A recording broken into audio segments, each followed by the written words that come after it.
ขอฟ้าขอฟ้าพูดว่าพี่ปั่นอาบน้ำเจ้าพระยา2 ใบน้าต้องอยู่เองเฮ้ยไม่ต้องเลยโดนท่าน้ำเจ้าพระยาเคยบ่อยแล้วสิแหมพูดมาที่เคยบ่อยแล้วสิรถจอดรถท้ายโบระวังให้ดีๆจับแล้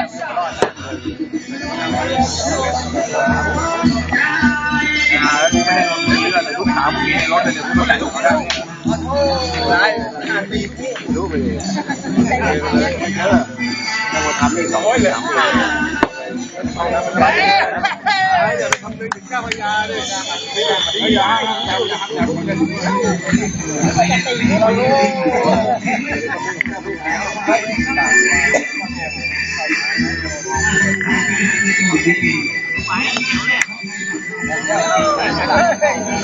เช้าอ่ะ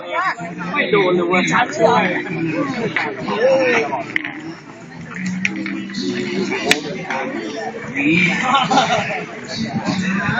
ทักษะเขาโยนแล้วนะ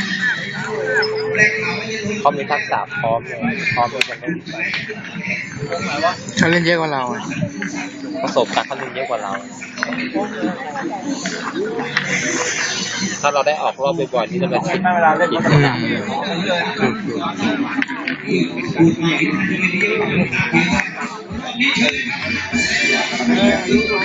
่อยู่โรงพยาบาลรู้เหรอรู้พอบอกอยู่สีพอบอก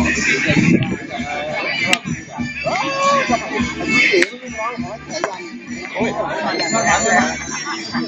บอกเปลี่ยนไหมเนี่ยหาว่า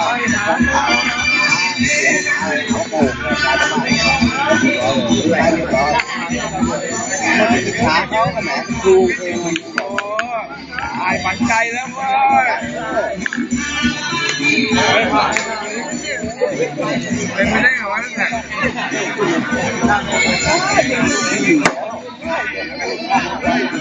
อะไรวะหนองไผ่ยังกันลงวางยืนขึ้นดีแล้วหมายอะไรเนี่ยเดี๋ยวไม่ต้องลูกได้เกิดขึ้นได้หมดนั่นนะ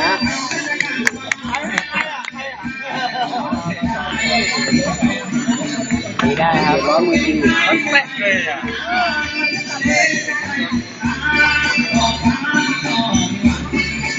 โอ้โห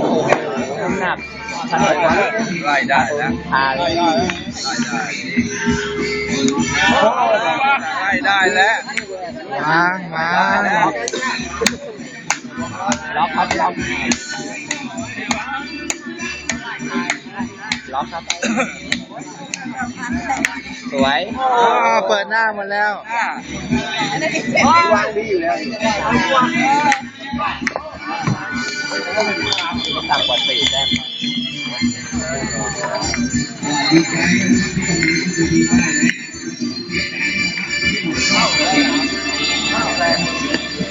ง่ายเลย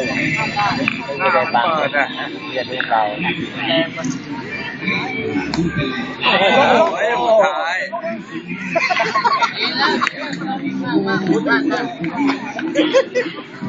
ขึ้นแต้มด้วยครับขึ้นแต้มด้วย3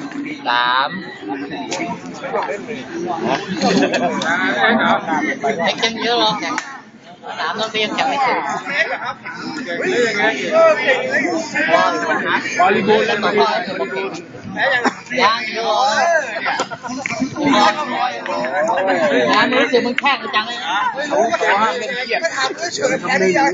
หัวอาบน้ำเจ้าพระยาเมื่อกี้รอ